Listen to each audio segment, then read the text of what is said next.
Never been down there. Are you from Alaska? Oregon originally, but most of my life up here. So you decided to travel up more north? I know, right?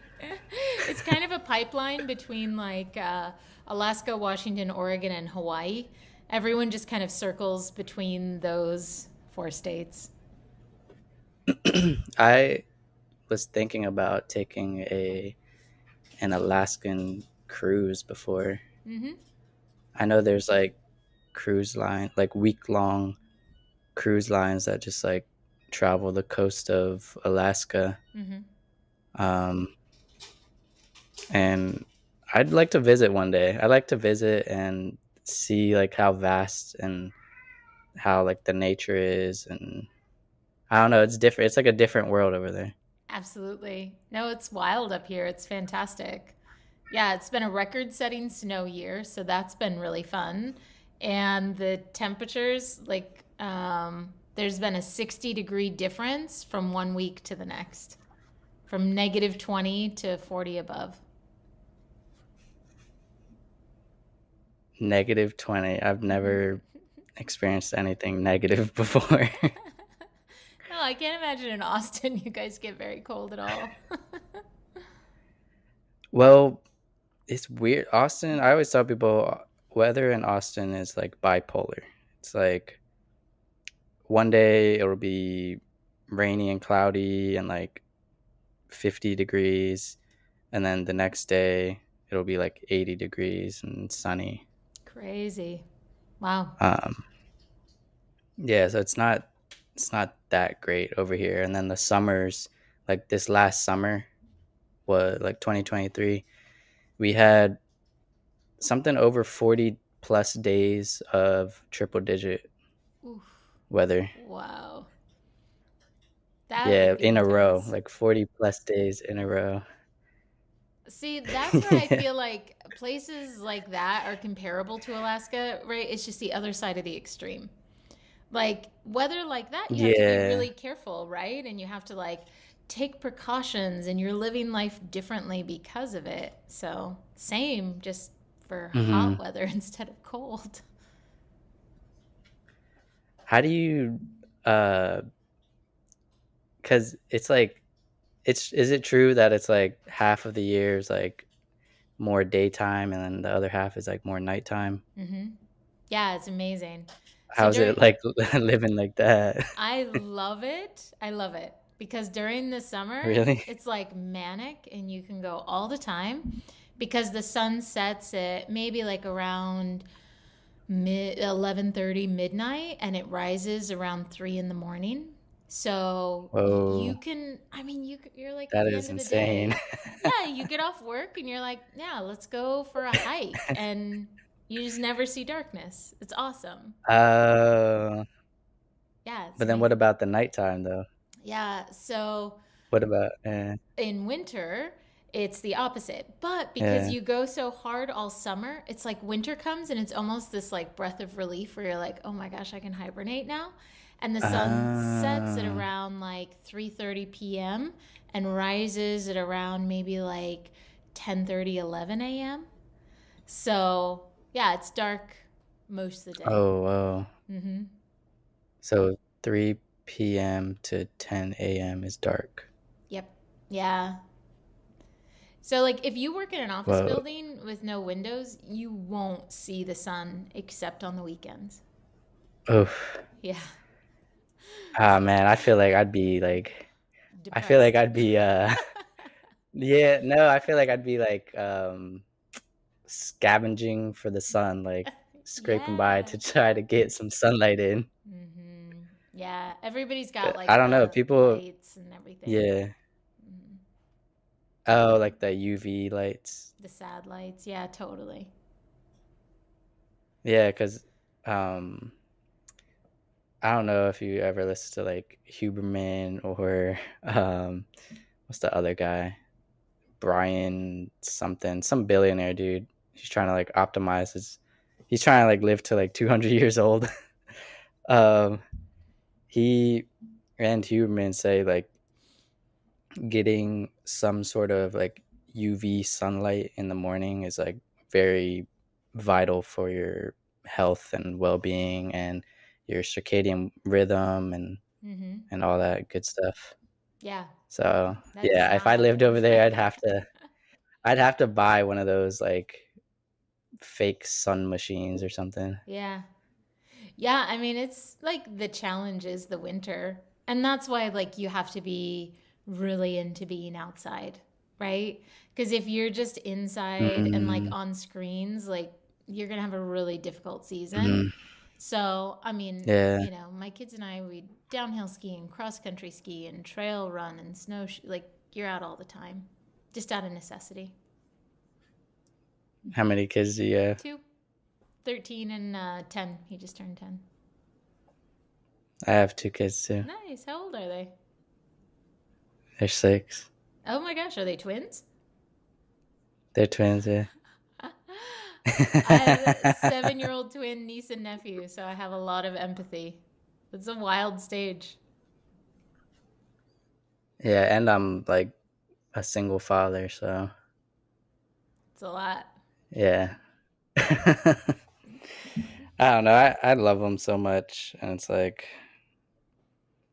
it's a lot, but it's like it's like anything. It goes back to that quote, like anything worth having or Mm-hmm. something. I forget how it goes, but Mm-hmm. something like that. Yeah, totally. Um, but we can get into it. Uh, so everybody who comes on for the first time, I ask them the same first question and the same last 5 questions, Mm-hmm. and then I haven't had any repeat guests um, since I just started, Sure. but yeah. So first question is, can you take us back and share some experiences of your upbringing that has shaped your journey in becoming who you are today? Yeah, so my upbringing was one in extremes. So I think that has made me really comfortable in living kind of in the edges of the spaces that, like, as humans, we travel. So my dad was really big into self-sufficiency and being independent, which meant that I was pushed into situations that were not appropriate for kids to be in, and also needed to figure Mm-hmm. out how to, survive and thrive in that. At the same time, my parents were not okay with any sort of emotional expression. And, with the fight languages, like, my understanding of my own emotional connection and my Yeah. superpower, like, as an amplifier to express emotion, meant that I have, like, now I have a deep sense of empathy for the difficulty that so many of us have with expressing emotion. So, yeah, not surprisingly, my life has been like, intense situations and helping people communicate in them.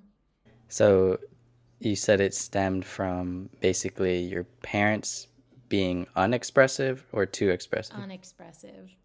Yeah, very stoic. Unexpressive. Mm-hmm. I feel like that's me naturally because I always get that from my family that I'm like they always say like, "Oh, you love us," but it's like you don't really show it or like you have that cold love Mm-hmm. like we know you love us like deep down, but it's like how do you express that love, you know? Mm-hmm. They don't know. Yeah. They don't know how to express it. I still don't think they know how to express that love. Yeah, which I find with a lot of people with, like, I don't know, the extinguisher fight language or something, it's like, no, I love you deeply. Are you not hearing all the different ways that I love you? But, like, for me as an amplifier, my love is really expressive and it's very verbal. And so I'm going to Mm, overwhelm an extinguisher almost immediately, right? And when yeah. they're showing me their love, I'm going to be like, this is nothing. It doesn't even resonate, which is why, like, understanding, being able to translate how someone's showing you love and have yourself feel more understood, like, it really deepens our connections and makes these relationships, like, so much more meaningful. Yeah, I did the test on your website. Nice. It's a great test. Thanks. So I scored, um, so what happens when you score something equally Hmm. percentage Yeah, wise? that happens. It's super common. I So, scored two things. mhm. Yeah. I'm gonna guess like analyzer was probably one of I them. scored,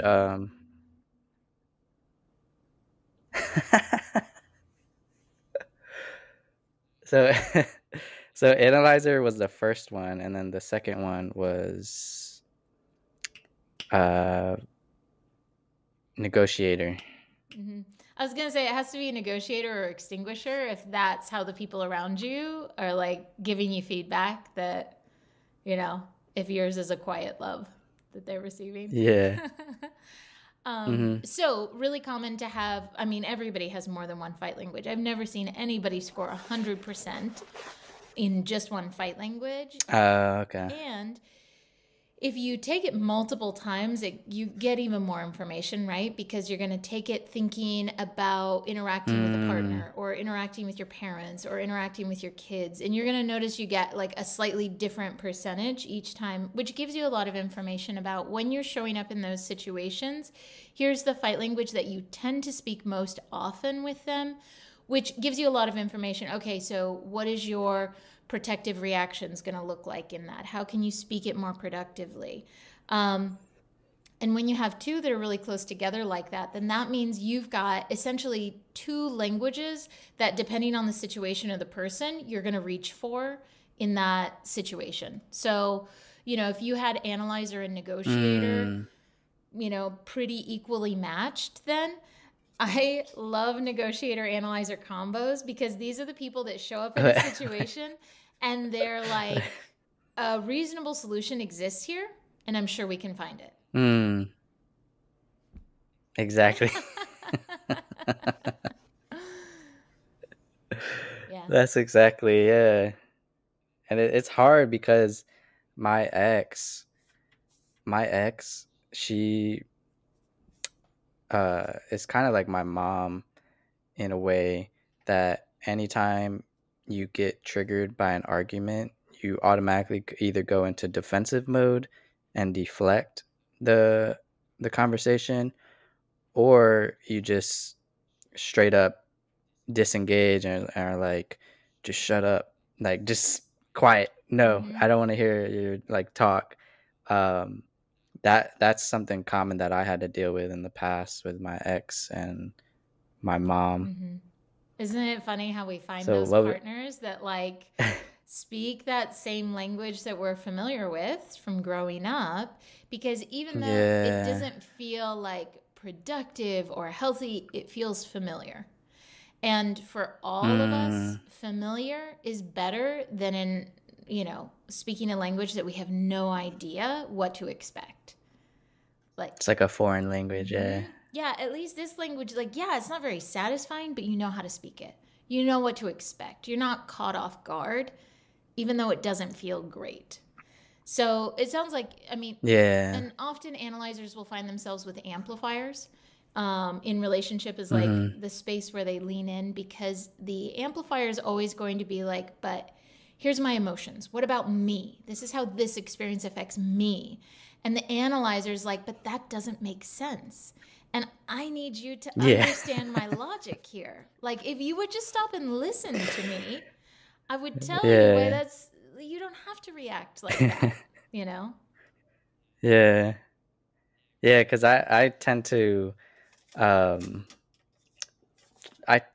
try to take as much emotion out of it as possible. Mm-hmm. Like I'm not a robot. Like I feel emotions, but I don't know. I feel like I'm like ultra self aware of my emotions, that I don't bring that to a conversation that it may hinder, Mm-hmm. So this I is guess. super common for negotiators and definitely the negotiator analyzer combo to do because if you can detach Mm-hmm. yourself from the emotion of the situation, from your emotion in the situation, it puts all of your focus on the other person. So if you can put all the focus on the other person and figure out, okay, what's your problem? What do you need to fix this? And then provide that Yeah. solution, the tension's gone. The fight's over. You're done. You can go back to enjoying life and everyone feels okay again, you know? So it's a really common strategy to, you know, really like disconnect from your own emotional experience when you're speaking those fight languages. So what would you tell somebody who's having trouble with that? Yeah. Like they want like me, for example, they want to have that conversation, but the other person isn't allowing it. Mm-hmm. It's like they aren't they don't want to have it. You don't want to. It's like when I think about it, it goes back to like getting closure kind of thing. Like you want to get that closure with that person, but they're kind of not opening that door for you. Sure, yeah.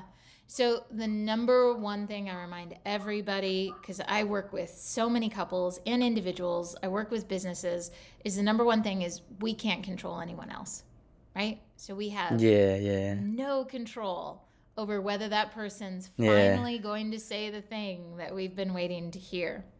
But if I was in your shoes and I needed to have a productive conversation with an amplifier, and I knew that my default setting was to speak the negotiator, analyzer, fight languages, then what I would remember is the core need of the amplifier is to feel understood in their experience. So you would immediately change the conversation if you came at it with the intent to have them feel understood in their experience. And accomplishing that is going to make them so much more expansive and curious about your experience. The way you've likely been approaching it is to show them the logic of the situation. What's more true than what they're saying right now, and what they're hearing, like how that's being interpreted from that for them, is that you don't care about the experience they're having, which is going to make them just continue escalating until they either explode as an igniter or they shut down as an extinguisher. That's totally true. I see that. So for amplifiers, because they have the core need to be understood in their experience, if they don't feel understood, then the tool that they have to use is to make their expression bigger and bigger and bigger until you can't ignore it. They're very effective at having their emotional experience be understood. Until you can't ignore it. Yeah. That would hit hard. And for the negotiator analyzer, they're just going to, like, as that other person gets more and more emotional, you're going to get calmer and calmer and more logical and less emotional. So you guys literally, like, I know from where you're standing, likely you're like, I'm trying to save and protect our relationship right now by not getting emotional. But what you're actually doing is just pouring gasoline on each other's fire there. So if you're a negotiator, analyzer like myself, you have to show up with the intent to purely understand that the amplifier is emotional and that they need to feel like they're being understood. Yeah. And I might even say it a little differently to say that you're going to show up with the intent that their experience is going to be different than your experience, and neither of them is wrong. Yeah. So what I was saying is, what's even more effective to show up with those conversations with is the idea that their experience is going to be different from your experience, and neither of you are wrong. Okay. And neither of you are wrong. Got it. The analyzer's like, yeah, but like there's one correct way. What do you do as an amplifier? So as an amplifier, like my protective reaction, so I'm an amplifier negotiator. So I'm going to show up trying to fix the situation for everyone. I'm going to ignore my own emotions and focus on the other person. And then if they're not meeting me in that space, wanting to make everything okay, then I'm going to explode in my emotional experience. it's like you're not even listening to me. It's like you don't even care about me, you know? Like, but what about me? Yeah. You don't get you don't ever get toxic, do you? I mean, I have 2 ex-husbands, so I'm sure. Yeah, absolutely. uh, I'm the more I got into articulating the fight languages, the less toxic my communication style got. But I think a lot of what I did for a lot of okay. years was to have my partner feeling like to push them to the point where they were out of control and, you know, yelling. And then I got to look like the very calm, you know, like in control person. I literally experienced that same thing with my ex. Mm-hmm. But yeah, that exact situation, it's like I literally experienced that. Where it's like I'm trying to keep a cool head, and it's like it's what's that saying where you like just keep poking the bear? Mm-hmm. And it's like they just keep poking the bear, and it's like yeah, Yeah, so the reason yeah, exactly that. amplifiers do that because Yeah. they're having this intense emotional feeling inside. And rather than take responsibility for it or articulate it, if I can get you to explode, now it's like I have this subconscious permission to let my own emotional experience be that big. That makes sense. It's like then we can be on the same page, kind of. Yeah.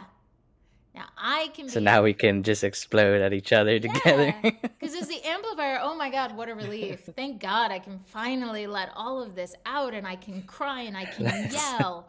Everyone else is having the worst time ever. But I'm like, finally. This is what I'm comfortable with. Yeah. Yep. So I did have some questions to ask you. So we already covered one of them, which was what got you into learning about fight languages. And that's because of your parents being unexpressive. And then I was reading about your 2 marriages on your bio on your website. What were the patterns that you start? Because you have to go from a place of being subconsciously like unaware to going to consciously self-aware. And I feel like in those 2 marriages you started to transition from that unconsciously unaware to or subconsciously unaware to consciously self-aware. Yeah. And So what were those patterns? Yeah. so I have 2 amazing ex-husbands who were both very motivated to work on themselves as well. Like this was a lot of work that we were doing together. You know, I have an ex-husband that's a past life regressionist and, you know, very, very self-aware. They were both very self-aware. I have another ex-husband that does this kind of work with men. So there was amazing conversations that got to happen in both of those marriages, and the trust to explore the parts of myself that were uncomfortable, not working, causing tension, you know? And I think in both of those marriages, it was the acknowledgement that, like, oh, great. There was a contract. We needed to trigger each other in these ways. We've finished like it's done now. We can move on to the next version of ourselves. So yes, in those marriages, like figuring out how to navigate conflict, hugely important. I can see a million different ways that it was done poorly and caused harm in the relationships, you know? And then additionally, being a midwife for 12 years means that I had so much practice sitting with people in these really intense emotional spaces and helping them communicate through it. So at the same time, I'm like figuring out how to be in more productive partnerships and healthier partnerships, I'm also helping hundreds of people do that in their partnerships and in birth rooms. Okay. I guess that's unique because the first thing you think of when you think of like two, uh, I don't even want to say failed marriages or two divorces too. You went through two divorces. The first thing you think of is like, oh, like what went wrong, or like why did they separate? But it seems like even though you went through two divorces, you grew through that and you learned from them. You didn't Absolutely. just like keep repeating the same mistakes over and over. And during this time, you were a midwife. Yep. So what initially got you into that? Like why did you even want to do midwifing or be uh, a midwife birth center owner? Why did you decide to go down that path? Yeah, so I've always been deeply passionate about empowering women. So that was it came into my line of sight when I was in my mid 20s. I didn't even know that midwife was still a job that existed. Like it sounded like something so old fashioned that I was like, wow, we still have midwives? That's amazing. Yeah. I was lucky enough to find an apprenticeship with a really wonderful midwife. She and so I apprenticed under her and became licensed. Um, like she helped me through the licensing process, and we opened our first birth center together right as I was becoming licensed. And we went on to open 3 birth centers together. So it was hugely impactful, and it gave me the opportunity to sit in the deep end of the pool, emotionally, and just these are parts of life that so few people get to experience, right? Like, so the honor of being able to walk with people through this massive rite of passage and to be in the room when they welcome this new family member, like exceptionally profound every time. Really amazing. So being able to do that work was, I truly thought I would be a midwife for the rest of my life. If I could still be a midwife now, I absolutely would. What's stopping you? Burnout, unfortunately. So, Okay, that was my next question. Yeah. So you were doing this deeply passionate, fulfilling job and it was going good. So when did you really start to feel that burnout and ultimately decide to stop? yeah, so probably the last 5 years that I was a midwife, if I were to do it all over again, I would have given myself permission to fundamentally change something about the way I was doing it. So our birth centers were the biggest in the state of Alaska. We caught more babies. It was an extremely high level, that high pace that we were keeping. And as my partner and I were the two that were running it, it's like, you're holding the safety net under everyone. Our birth centers spanned, it was 4 hours, 5 hours from the 2 farthest out ones. And so there's just an incredible amount of ground that you're covering on a regular basis, too. I had both of my children shortly after becoming a midwife. And I needed to take a break. I knew I was not functioning the way I wanted to. My husband, my kid's dad at the time, and I decided to buy an RV, travel the US for 6 months. Unfortunately, I was still coming back and forth to Alaska. So I was like month on, month off, catching babies during that time. It wasn't restful. We came back up to Alaska. We decided, okay, we're going to get a divorce. We're going to end this. And rather than taking that as the opportunity to say, hey, listen, you really need to like rest and like rediscover yourself, I doubled down, continuing to work at a pace that was more than my body could handle, until the point, like a year and a half, 2 years after that, I had to close everything and walk away. Do you think you were the bottleneck of the business? And do you think did you sell it or did you just close it? So shortly after my first divorce, as we look around and we're like, okay, wow, I'm really reevaluating my life, I was like, oh, there's more than just this relationship that's not working for me anymore. So I actually split with my business partner, and we closed one birth center. We split the other two. She had one, I had one. And I did that for another year.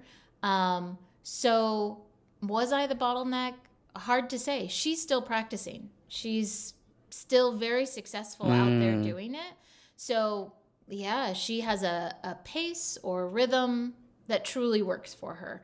And that's not a pace that I was ever able to find. Do you think it was like too fast paced for you? I don't think I had the ability to put boundaries in place and hold them that kept me safe. You know, I was unable to say no when I needed to protect myself. She's better at that than I am.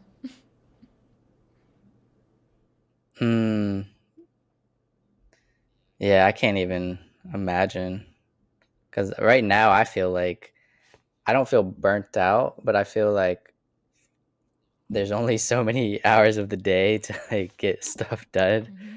And it's like next thing you know, it's like 8 o'clock and like you have to uh, stop working.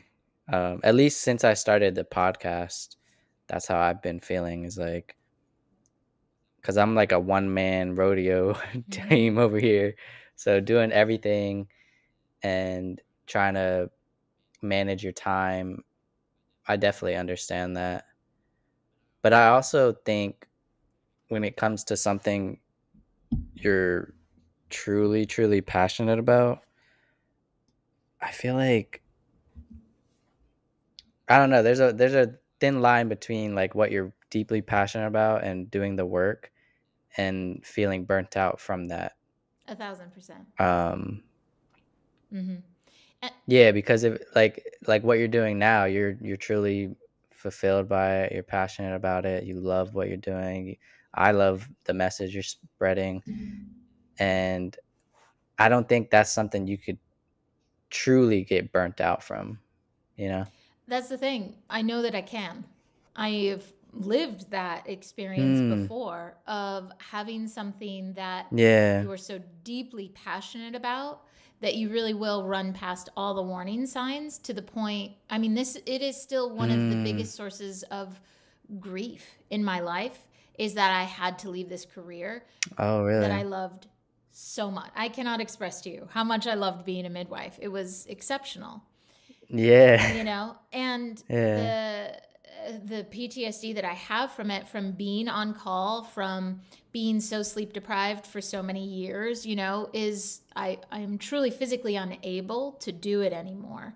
And so I walked Yeah. into this new path with the very firm awareness that if I did not find a way to do this sustainably, I could cause myself that same sort of pain again, where I have something that I'm so deeply passionate about, but I did not do it in a way that was sustainable. And then I burnt myself out again. And I have to set down another thing that I care about so much, you know? So, like, Yeah. doing it now, I Yeah. totally get, yeah, I could spend 12 hours a day every day working on this happily until suddenly I wasn't, right? So what I know Yeah. now Yeah. is that I really have to prioritize having fun. If I don't, it starts Mm, to feel more and more like a grind. I feel that, man. Mm-hmm. No, that's very good because I'm trying to learn that because I always had that mindset exactly like you were saying, like you could do it until you can't, until you Mm-hmm. can't do it. So Yeah. what are those boundaries now? You said having fun. Mm-hmm. What else? Yeah. So I keep my work hours more limited. one of the biggest boundaries, I think, is that I don't believe the lie that our culture tells us that there's 24 usable hours in every day. And if you want it, just work hard enough and you can get it. Like it's a lie, you know, it's that capitalistic, we need you to be Yeah. producing, you know, lie that we all agree. The hustle culture. That's it. Yeah. Exactly. Yeah. And so I like to say that my goal is to live as if I'm semi retired, where my priorities are pursuing my Mm, hobbies, doing things that bring me a lot of joy, and still feeling productive and engaged. I completely relate to that because that's kind of where I am right now. Mm-hmm. I'm not fully semi-retired, but I have enough passive income to Mm-hmm. survive, but not thrive. Yeah. Like I have enough to survive, but I don't have enough to like travel every month or whatever. Mm-hmm. But that is one of my goals, to be able to have enough passive income to do that, as well as survive and be abundant in everything. Yeah. Absolutely. But yeah, I totally relate to that. Mm-hmm. And, you know, looking at it through another lens, if you have the passive income that allows you to survive, then what you are exceptionally rich in is time. And that is the one thing that most people Yeah. who have an abundance of Yeah. income are looking to use that income to create is more time. Yeah. And then you get into the crossroads between the grind, being stuck in a job that may make you a lot of money, but you're still not free from the shackles of that job. Mm-hmm. Exactly. It's like Yeah. yeah. And I mean, that's the thing. How, So I'm just super grateful I get to do this. Yeah. yeah. So do it in a way that's sustainable. So you get to continue doing it for as long Mm. as you want. You know, as long as it's fun and feeding that passion, make sure to set it up in a way that supports that. I'm trying to be the next Joe Rogan. No, I'm just kidding. Cool. Do better than Joe Rogan.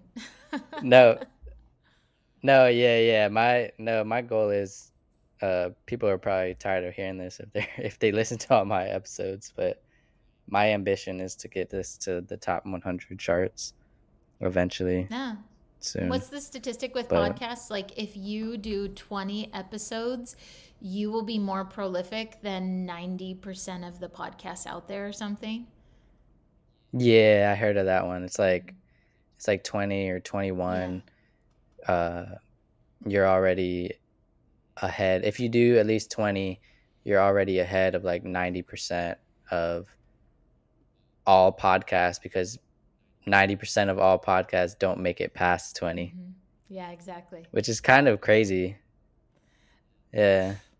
Now I have a So, failed podcast out there. Like it's not even this oh, part you was did? always the easy part. It's the editing that I was that's so boring. So hats off to That you. see, that's what got me into it. No, that's what got me into it. I started, not to like sidetrack or anything, but I started making content for my real estate business because I have a real estate license, and trying to sell part time and make a lot of money out here, because it's the average sales price out here in Austin is like 500 to a million. That's So it's crazy. like you sell one house, that's anywhere from 15 to 30 grand check, Mm-hmm. just from one house. So it's like I'm trying to do that, and that's how I discovered this passion, because I started making videos for real estate, and I started to fall in love with the process of filming and editing and all the back work. And then I discovered I like to also like speak about what I'm passionate about, personal development, growth, mindset. Mm-hmm. and that's what led me to this podcast. Well, you're in the right spot So then, because wow, if that is the part that like brings you joy with it, fantastic. Thank goodness. no, it's still a grind. Like I was up till 10 p.m. last night trying to get my Friday podcast released because I have such a backlog of videos to edit that I was trying to, like, last minute, trying to get this podcast released on schedule or whatever. So it would be nice to have like an extra hand or somebody. um I don't know, it would be nice to get to the point where eventually I just do interviews, Sure. Yeah, and absolutely. like I have like a team doing all the Mm-hmm. all the back end work. But no, moving on. So we went over you're feeling burnt out. um do you have any tips for when we are in a heated argument with our partners? Do you have any tips for people when they start to feel that overwhelm or that buildup of emotions when they're in an argument? Yeah, absolutely. So that's information, right? When you start to feel overwhelmed, that's Mm, communication from you to you. And the kindest thing you can do is to listen to that. So I call it the pause and the pivot. And that's why understanding what your fight language is going to just really increase your vocabulary to understand what that overwhelm feels like and what it sounds like and what are the things that you start saying when you're in that space. So when you recognize it, I mean, like, mm, the conversation between my kids and I, because we all have this happen, is very like, oh man, I'm starting to feel frustrated. I don't want to talk to you like that. I'm going mm, to hit the pause button and go take a break. And then depending on your fight language, it can really vary what a significant pause for you would feel like. Everybody thinks it's just to step out of the room and take deep breaths and kind of like center yourself again. But for a lot of fight languages, that's not effective at all. Doing something physical or moving your body mm, or taking a nap with a weighted blanket, all of these different things. So if you're in a heated argument with your partner, hopefully you can recognize, for me, it's so much less about recognizing how it feels internally. I start to listen to the things I'm saying. Because if I start to say things like, mm. it's like you don't even care about how I'm feeling. I'm like, whoa, I need to hit the pause button. This isn't going to go anywhere good. I'm going to step out and take a break. Okay. Yeah. So is that like a generality for all of the fight languages, to pause and pivot, Mm-hmm. but then when they pause and pivot, to figure out how to reflect on it, come back to it, or So the number one thing to do is just to get out of the loop, right? So you're in the defensive loop okay. at that point, and we know that no productive conversations ever happen at that point. When people are reactive, we are not productive. So that's why we need to hit the pause button. And for some people, for my second husband, literally, he was great at saying like, I'm getting reactive. I'm about to say something I'm going to regret, and I don't want to do that. And he would go walk around the house. We lived in a tiny house, and he would walk the perimeter. And by the time he got back inside, he'd be like, "Oh my, you're feeling scratchy, aren't you? You just about dragged me into that fight. Oh man, sorry. Back to myself now. I can see you in this. I could, And I'd be like, oh shit, yeah, I was. So it's gonna be different for everybody. There was Mm-hmm. yeah. Go ahead. Oh, just It's recognizing, gonna be different for every. yeah, when it is that you need to hit the pause button and what a pivot is for you personally. Yeah, because I want to bring up a funny story of when me, my ex, and my brother-in-law and sister, we were all living under the same roof um, in a 4-bedroom, like 2,500 square foot. It was a pretty big house in San Diego, and they were helping us take care of our kids while we were, because me and my ex were in the Navy. We met in the Navy, and we were just constantly working, and we needed help. But my whenever my sister and my brother-in-law would get into an argument, I remember they would get into an argument, and then he would just leave and like slam the door. And then I just remember randomly hearing like a man scream like on the top of his lungs. And I was like, wait, who was that? Like, who did somebody like just get hit by a car? Like, Yeah. who was that? And then he like came back inside the house and was like better. Like, he was just like, like I was like, what? Totally.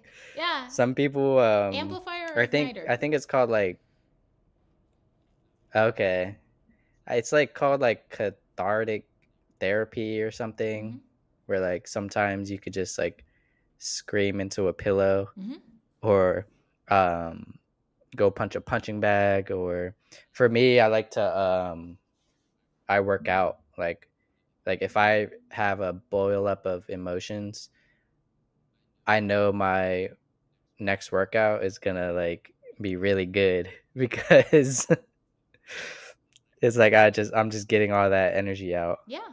Yeah.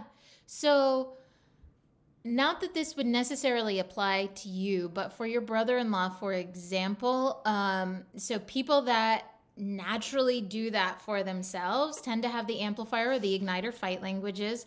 And one thing that I feel like we're all taught to do is you're going to express and release those emotions. That's the goal, to release them, to not have those uncomfortable emotions anymore.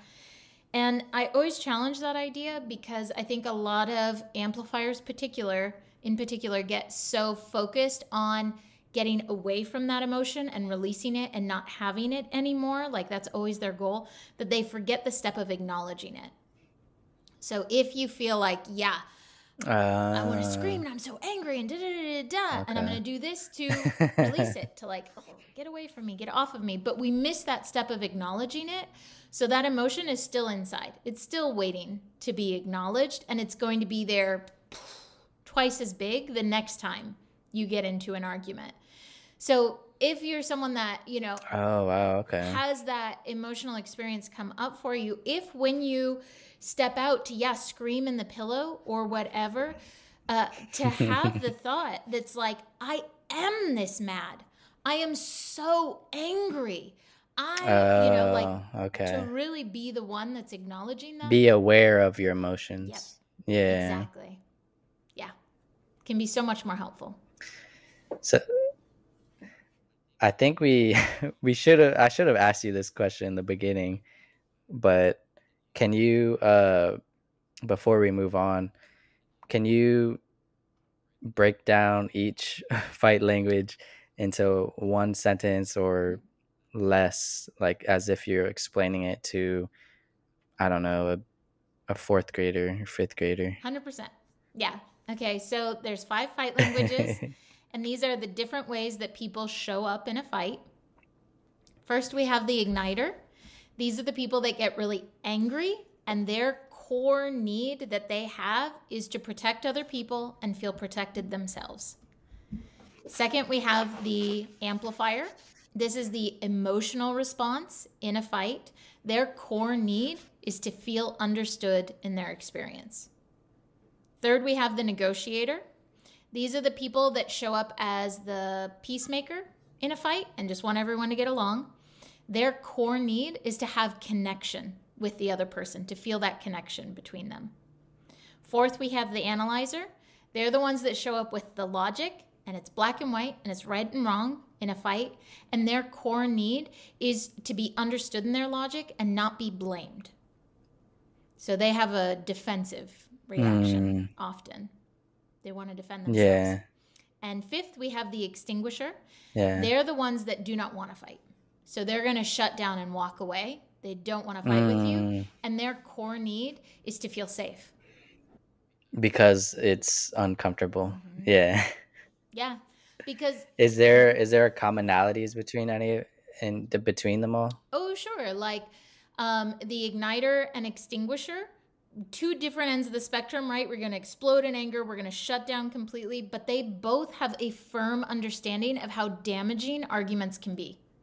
Physically, emotionally, mentally, whatever it is. They just have opposite ways that they handle it. You know? The analyzer and amplifier both have a core need to be understood, right? It's just the amplifier wants their emotions to be understood. The analyzer wants their logic to be understood. Okay. Yeah. That makes sense. I don't know. Oh yeah, go ahead. Oh, you can keep going. Extinguisher and negotiator have the same need to have the fight end. Like they need it to be done. They just have different ways that they go about it. The negotiator's trying to no, listen, I think you just misunderstood. And the extinguisher's just shutting down and walking away. Okay. And all of these fight languages, I think they could be summed up by, is this your quote? I'm going to say it. I think all of these fight languages can be summed up by your quote. And it goes like, the biggest gift we can give ourselves is to feel understood, and the need to be understood and how we communicate that need. Yeah, absolutely. Underlined through all the fight languages, through every human ever, is the need to feel understood. That's why I love what you're doing, and that's why I made a solo podcast episode about the love languages and fight languages, because I think they're both like vitally important. And I think what you're doing is probably going to be just as big as Gary Chapman's love languages book. I hope so. Thank you. Yeah. Well, so if we were to talk about the love languages versus fight languages for a minute, the love languages are examples of how we want to receive love, right? So this is how I want to give and receive love. The fight languages are how we want to be understood. And feeling understood is a huge component of feeling loved. So really, we're going to cover a lot of the bases. I come at it from fighting just because it catches people's attention and we all want to fight less, right? But whereas the love languages were a lot about here's a transactional experience so you can better connect with your partner. The fight languages are so much more about here's how we can communicate differently to better understand our partner and to feel more understood. Yeah, I could see that. What is your love language? So I don't love the love languages. Okay. Because it kind of keeps us stuck and limited in these gender roles. Okay. So for a lot of women, right, myself included, I used to say that it was acts of service. But what I was actually saying there is I don't feel seen and understood in the emotional labor that I'm providing for the household. And so I want someone to step in and understand my emotional labor, which is what acts of service are. Okay. Well, Gary Chapman, if you ever listen to this, Lena Morgan is challenging you. I think that for a conversation. Right. The love languages were revolutionary when they came out, right? Did an incredible amount of good. Yeah. And we've also evolved past that. We're having a different conversation now. She said you're yesterday's news. Right. Yeah. And I mean, we also know with the love languages as well, it's based on a religious background. So it's very in a cishet gender construct. Okay. And I mean, somebody should come in and redo the love languages, right? Like there's a really expansive space. I think you have to have a debate. Yeah. Oh, it'd be fantastic. I would love that. What an interesting conversation.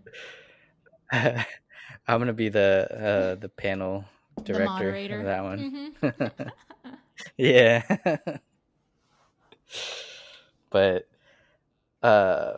we'll close out now. It was awesome having you on. Thank you. I'm so grateful to have had you on.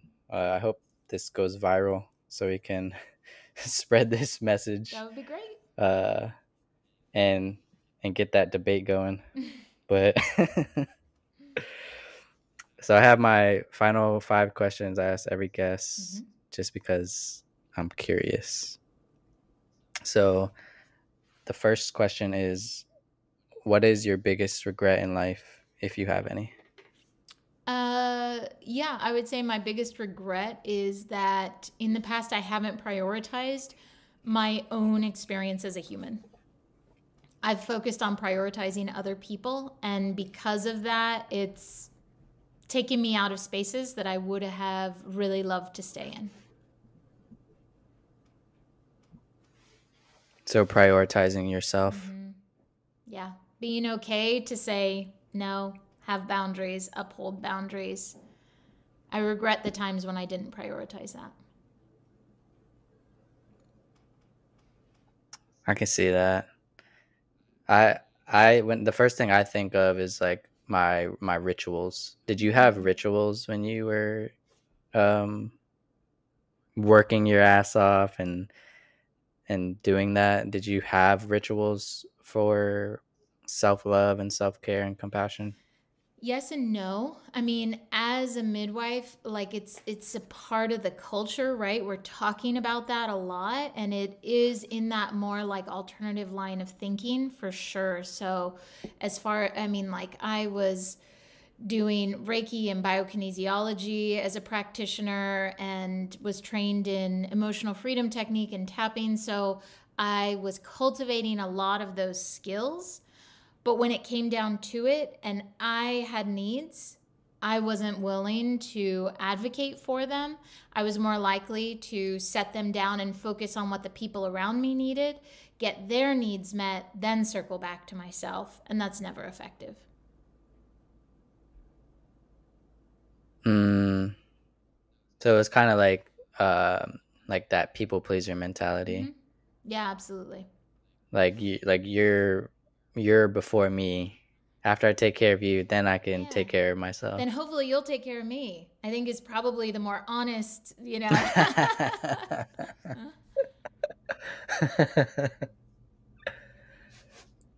Yeah, hopefully. No, I've always been good at that. Like, I don't know, before, especially when I started podcasting, like before every podcast, I try to work out for at least 30 minutes to an hour. I try to take a nice cold shower and then hot shower afterward, like cold shower for like 2 minutes and then relax in the hot shower. And then I'll do like breath work and meditations for like 20 minutes before I even like hop on the podcast call. Yeah, that's amazing. Sometimes I'm late because of that. Yeah, that's super Sometimes amazing. I'm like 5 minutes late because I'm like, man, yeah. Yeah, which is like so beautiful in the start the way you want to continue, right? But I would be so curious to know like your end of the day rituals. How do you put limits on yourself to protect your sleep hygiene and to make sure you get enough sleep so you're really hitting that next morning ritual with a full tank rather than like, no, I've got to show up, I've got to do it, I'm tired, No, that's something that's what I'm working on. Right. Is my like I'm good with my morning ritual, but I'm working on my night ritual. Yeah. Cuz before I go to bed and before I work, like last night I was working until like 10 p.m. I'm like, man, let me try to like get a show in on Netflix or let me try to like do something. The morning and stuff it's like is easy. sometimes you don't have time. Yeah. Yep, totally. So like I'm militant about my evening routine. Like I mean, Okay. everybody know I'm not answering the phone after 6:30. You know, like my phone's done for the night. Okay. I'm in bed at Hmm. 7:30 cuz I love my morning ritual. Whoa. Love it so much. Okay. But then I get up at Yeah. 4, so I need to be asleep by 8. Ooh, okay. Mhm. Well, you can do that now because your kids are kind of older, huh? Yeah. My kids, like, sometimes they just want to stay up, or I don't know. Sometimes they go to bed when I go to bed, but sometimes they're not. Mhm. I don't know. But that's something I need to get better on. Always a But practice. next question is, who or what has made the biggest impact in your life that makes you who you are? Mm. Honestly, I think my kids. Um, so my oldest is 13, Mm-hmm. and was a new midwife when she was born, and I really got to show up. Like I did the baby thing hard. You know, I really got to lean into that. And just like all of us are healing our inner child as we become parents and we raise children, Mm-hmm. they've both given me so Mm-hmm. many opportunities to like set down old stories, find new ways of doing things, you know, to step into that matriarch role, which means you're going to hold a lot of responsibility and you're going to sit in really uncomfortable spaces on a regular basis to figure out why is that your reaction? Is that truly the reaction you want to have? What can you be doing differently? I mean, it's incredibly humbling if you're showing up with the Yeah. like it's I don't have all the answers and I don't have the right way to do it, and the kids and I are figuring out what works for us on a regular basis. Yeah. And I think that's just part of human nature, to be honest. Mm-hmm. It's like, I always tell people, like, every day is a new day to show up how you want to show up. Mm-hmm. So, like, don't focus on yesterday. Focus on what you can do tomorrow as a new day and like a fresh start. Yeah, absolutely. And like That's why I don't believe in New Year's resolutions. Yeah. mm-hmm. Go ahead. Oh, so my daughter's 13 now, and we're very into the teenage stuff, and it's been so illuminating that the problem is not that she's changed, right? She's not the problem. She's a super normal 13-year-old doing exactly what she's doing, exactly age appropriate stuff, right? The problem is, I still want to parent her as a 10-year-old or an 11-year-old. Like, I have to adjust my parenting to this new Uh, person she's become. And that's where the tension is when I look at other parents go, I'm like, the problem's not them. The problem is that we have to change. And that's uncomfortable. And we're not sure what to do. And we go back to the familiar, but that doesn't work anymore. yeah, I can't even imagine because it's like my girls are they're still in that innocent phase. Mm-hmm. And it's like one day they're not going to be innocent anymore. You know, but even because you said they're 6, right? So, you Yeah. know, you can greet them this morning and say, I am so excited to learn more about this new version of you. You've never been 6 and Mm. 200 days before.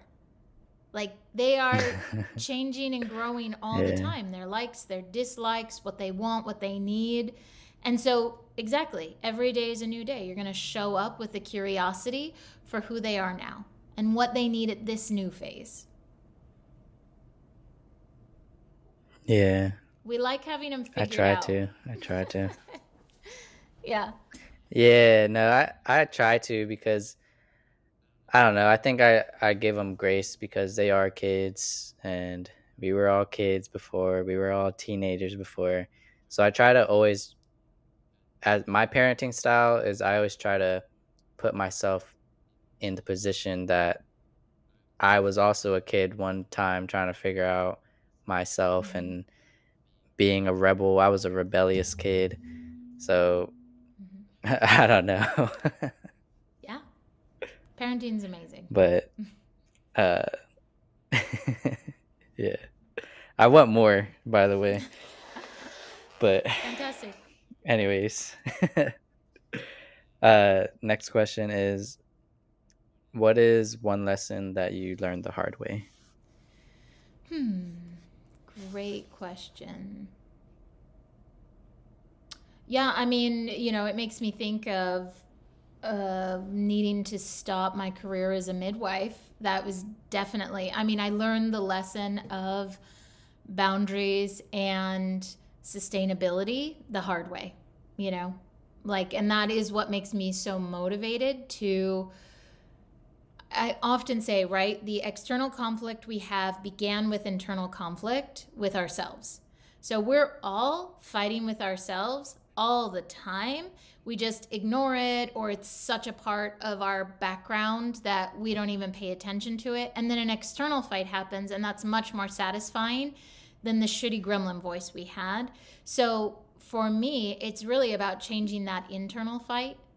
I learned that the hard way, that I have to listen to myself. I have to honor the conflict, the tension that's inside of me. Otherwise, it's going to be expressed in really painful ways externally. Mm, how do you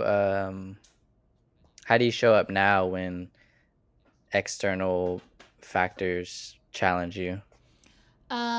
So what I used to do was really kick into the negotiator, right? Like literally slow my voice, and I'd be quieter, and I just don't think it's that big of a deal. And no, I think that was how I would start in conflict, was to squash it. And now, honestly, I lean into it. Yeah, you sound super upset. What's going on? And I'm going to say, well, here's how I'm feeling right now. Like it's spicier than it used to be, for sure.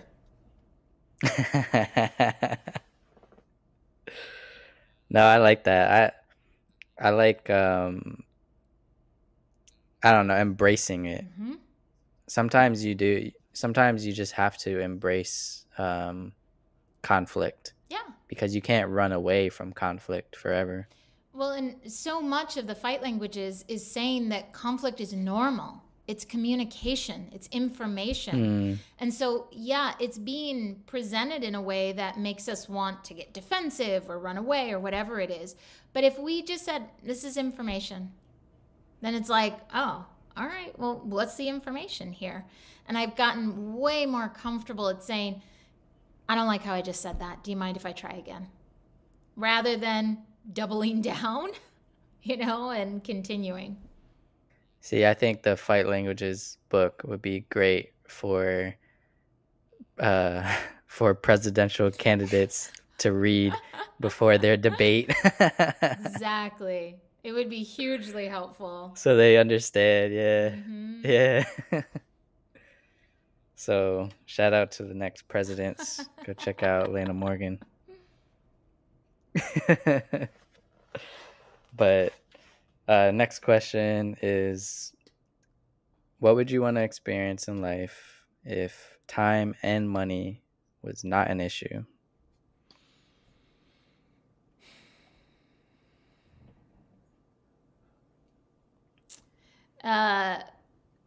This is going to sound silly, but I have made several attempts now at living on the road, and that is what I would absolutely make happen.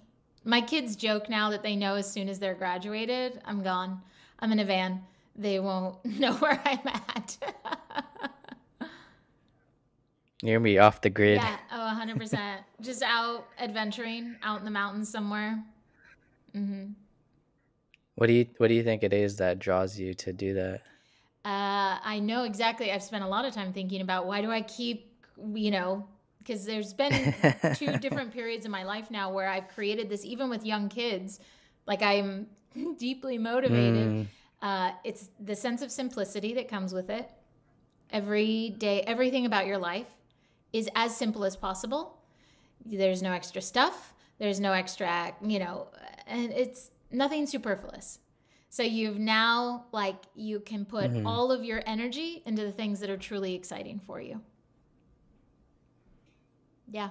And Yeah, no, that's why I love asking this question. Yeah.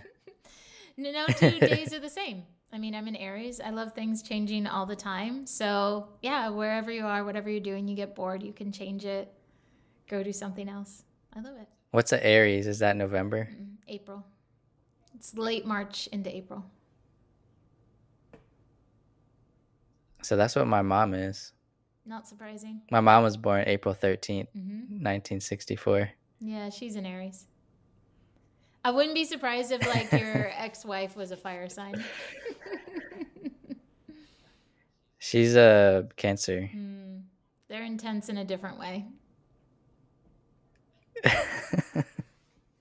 Are you into astrology as Oh, well? I think it's super fun. I love all those things. Let me understand you better. All the Yeah, like the universe and energies and anything. I was a midwife for 12 years. How can I not be into the universe and the different spaces that we exist in? You know, birth defies logic. No, I remember No, yeah, I remember having my twins in the hospital like it was yesterday. Like I remember my ex-wife was experiencing preeclampsia, and she was 9 centimeters dilated. Her legs were not circulating blood. So I always tell people, if you ever seen SpongeBob, the episode where Squidward ate too many Krabby Patties and his legs exploded. I always tell people that's what my wife's legs look like.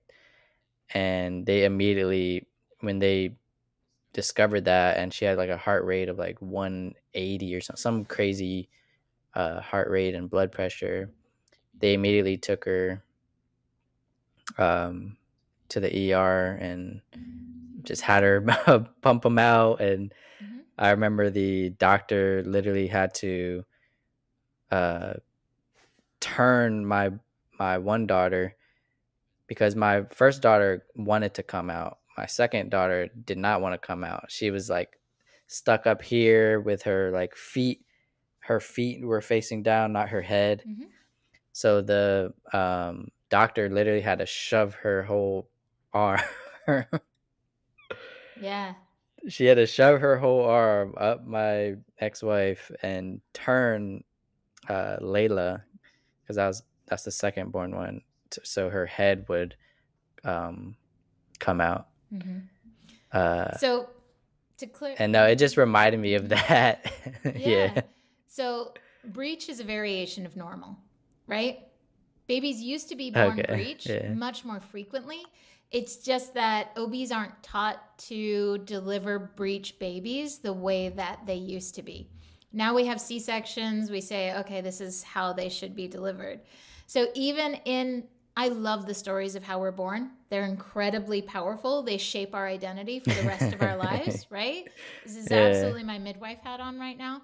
But for your second born, for Layla, being told that she wasn't in the right position, she was stuck somewhere, and they had to go in and get her.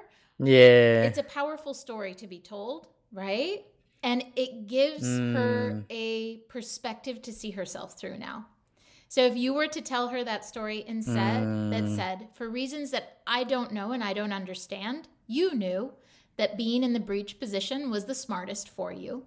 You had information on the inside we didn't have on the outside. That was the best position for you to be in. And you were patient. Yeah. You were willing to wait. I mean, that's another aspect of personality we're assigning now. But rather than you were stuck and you wouldn't come out, you were patient. And when you were ready to be born, we knew you were going to come out. And the doctor went in. Yeah. You know what I mean? No, yeah, that's good, because it's like you're reframing the narrative in a more positive way. Yeah. That assigns trust, because that's a big thing. I'm gonna keep that in mind. Yeah. When our babies are being born, I mean, would have this conversation on a daily basis. We like to assign characteristics, and they're not always positive to our babies, even before they're born. Like, we can tell that story so differently. So breach is what Layla was in, like a slide, like her feet first. Totally, which is really common with Like twins. a slide sliding down. I mean, if you think about like the yin and yang, I mean, this is a really common position for twins to be in. It makes sense. There's more room that way. They can move better, you know? That is, that's a good way. Yin and yang. Yeah. That's cool. I'm going to tell them that as well. Totally. Man, there's so many insights gained today. But my final question is there any last personal insights that you'd like to share about your journey of discovering yourself that you think would resonate with the audience?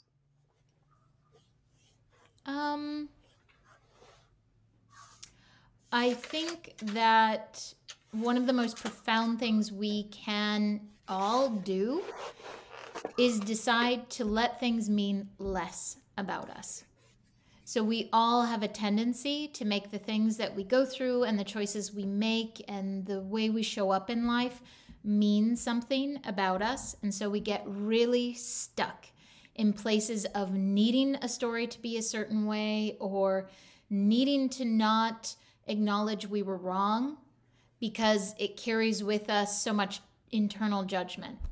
So the most empowered place I think you can exist is when you take responsibility for your actions, you have awareness of what you did and why, but it's not a judgment of your character. It doesn't mean something about you personally, that there's differentiation between actions and the person. Lena Morgan, everyone. Is there anywhere you'd like people to go? I mean, we already talked about it, but just to reiterate. Fightlanguages.com is where you can take the quiz to find out what your fight language is. You can download the translator. The new book is available there, PDF or softcover. And I am all over social media. I am a prolific content poster, which means that there's a lot of free resources and information out there available about whatever your fight language is, ideas on how you can start fighting better and feeling more understood.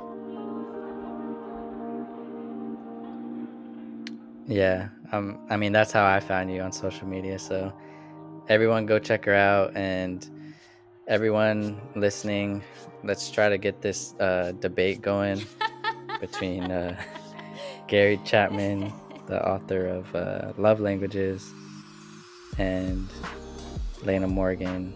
I'll be the moderator. Perfect. Done.